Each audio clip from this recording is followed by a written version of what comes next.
제가 말씀을 준비하는 가운데 마가복음 14장 32절부터의 그 본문을 이제 저는 그 본문을 다 이렇게 기록을 합니다만은 기록을 하다 보니까 지난 주일 오후 때 제가 말씀을 전했던 그 마태복음 본문의 내용하고 겹쳐서 제가 준비하다가 어느 정도 이렇게 한 반 정도 이렇게 다 이렇게 준비를 하기는 했는데 또 전하는 것보다 앞에 있는 본문을 택해야 되겠다. 그래서 이제 오늘 본문 말씀을 통해서 은혜를 나눕니다. 우리가 큰 소리를 치면서 호언장담을 했는데 막상 일이 닥치면 꼬리를 내리고 달아나는 그런 경우가 생각보다 많이 있습니다. 그러니까 큰 소리를 치기는 했습니다만은 일이 갑자기 닥치면은 뭐 이거 어떻게 할 수가 없으니까 꼬리 내리고 이제 숨어 버리는 거지요. 이런 얘기가 있습니다. 겁먹은 개가 더 크게 짖는다는 거예요. 그래서 그 개들 보면은 막 짖어댈 때에 보면은 왜 짖느냐? 이제 겁을 먹어가지고 상대방에게 위협감을 주려고 이제 크게 짖는다는 거예요. 정말 무서운 개는 짖지도 않는다는 거예요. 짖지도 않고 그냥 와서 물어버린다는 거죠. 그러니까 우리가 큰 소리를 치고 뭐 어떻고 저떻고 하는데 실제로 이제 일이 닥쳤을 때에 거기에 대응하지 못하는 그러한 경우들이 이제 오늘 이 본문 말씀을 통해서도 이제 보게 됩니다. 자, 붙잡히시기 전날 밤에 이제 예수님이 제자들을 보실 때에 어떤 마음이셨을까? 3년 동안 함께 그 속죄 시기를 보내시면서 그 3년을 보내시는데 그 보내는 그 기간 동안에 예수님께서 제자들을 보실 때 그 제자들이 어떻게 보였을까 하는 거지요. 그야말로 어부들을 데려다가 제자를 삼고 또 사람들이 다 싫어하는 그 세리를 데려다가 이제 제자 삼고 이렇게 했는데 과연 이 제자들이 끝까지 잘 할 수 있을까? 우리 예수님은 이미 다 그 중심을 다 보시지 않습니까?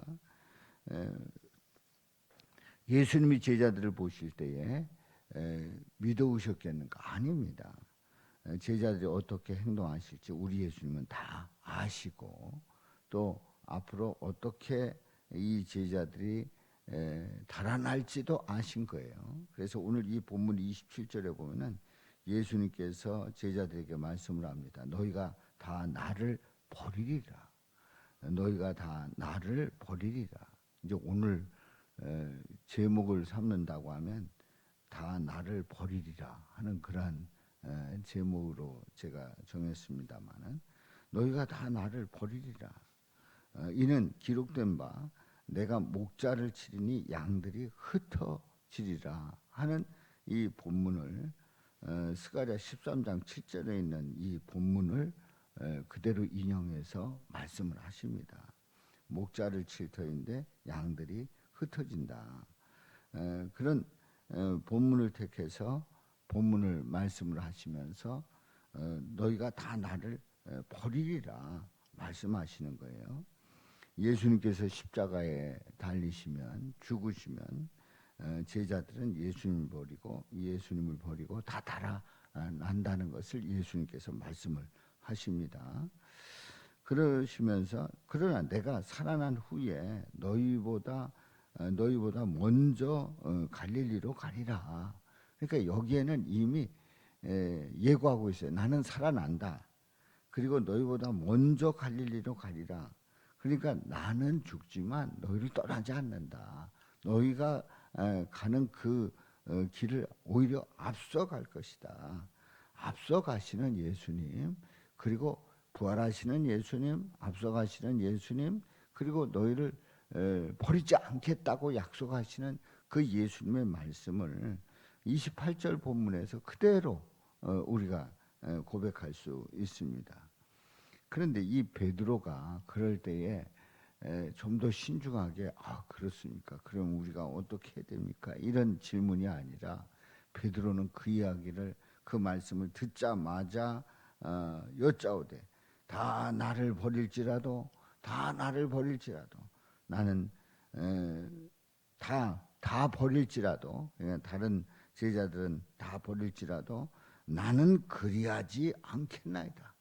나는 절대 버리지 않겠습니다. 베드로가 장담하는 거예요. 다른 제자들과 차별화하는 거죠. 다른 제자들하고는 다릅니다. 저는 틀림없습니다. 저는 끝까지 따르겠습니다. 저는 뭐 어떤 일이 있어도 예수님 곁에 있겠습니다 하는 큰 소리를 치는 겁니다. 그때에 우리 예수님께서 베드로의 그 고백, 그 호언장담하는 걸 우리 예수님이 어떤 면에서 보면 인정해 주셔야 되지 않겠습니까? 이렇게 끝까지 있겠습니다. 다른 제자들과는 다릅니다. 두고 보십시오. 제가 끝까지 우리 예수님을 지키겠습니다 했을 때에 야 고맙다. 그 얘기 들으니까 내가 힘이 난다. 이런 말씀을 하실 것 같은데 아닙니다. 우리 예수님은 이미 다 아시는 거예요. 이 베드로가 어떻게 행할지를 다 아시고 말씀을 하십니다. 내가 진실로 내게 이르노니 오늘 이 밤 닭이 두 번 울기 전에 내가 세 번 나를 부인하리라. 닭이 두 번 울기 전에 내가 세 번 나를 부인하리라. 그런 말씀을 합니다. 어떻게 보면 베드로의 큰 소리치는 그 장담하는 그 소리를 꺾어버리는 그런 말씀이기도 하고 또 베드로에게 치명적인 약점을 꼬집고 자존심을 완전히 무너뜨리는 그런 말씀일 수도 있습니다. 그런데 분명히 말씀을 합니다. 닭이 두 번 울기 전에 네가 세 번 나를 부인하리라. 우리가 이제 예수님이 부인하셨다 할 때에 닭이 몇 번 울었다고 그래요? 일반적으로 그냥 우리가 얘기할 때 세 번 울었다고 그래요. 그러니까 닭이 세 번 울고 베드로가 세 번 부인했다. 이런 개념으로 우리가 그냥 세 번 부인했다는 그 개념 때문에 닭이 세 번 울었다는 개념을 가지고 있어요. 그래서 어느 때 이렇게 물어보면은 닭이 몇 번 울었냐 그러면은 세 번 울었다고 그래요. 아닙니다. 두 번입니다. 두 번 울기 전에 세 번 나를 부인하리라. 예수님께서 말씀을 하신 거죠.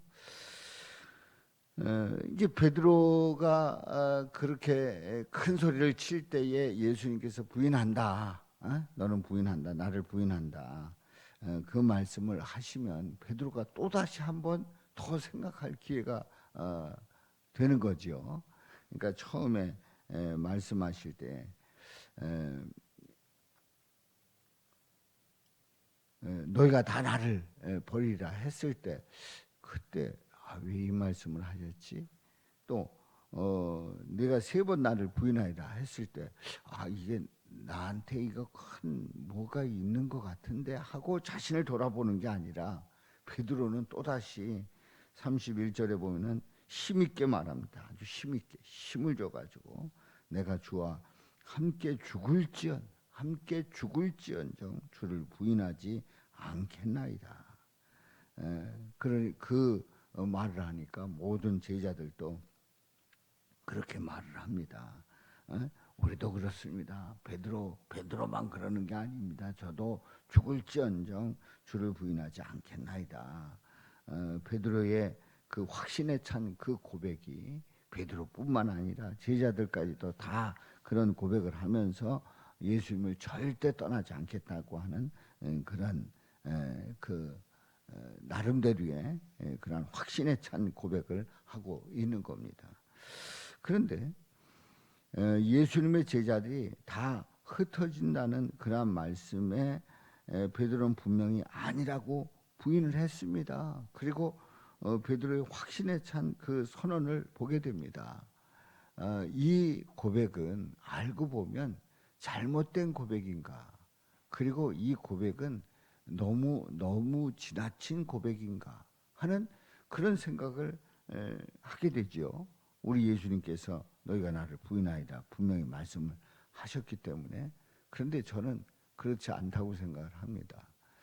이 베드로가 그야말로 끝까지 주님을 버리지 않겠습니다, 이런 확신에 찬 이 고백을 이렇게 호언장담하면서 큰 소리로 말하고 하는 이 모습은 제가 볼 때 바람직한 모습이에요.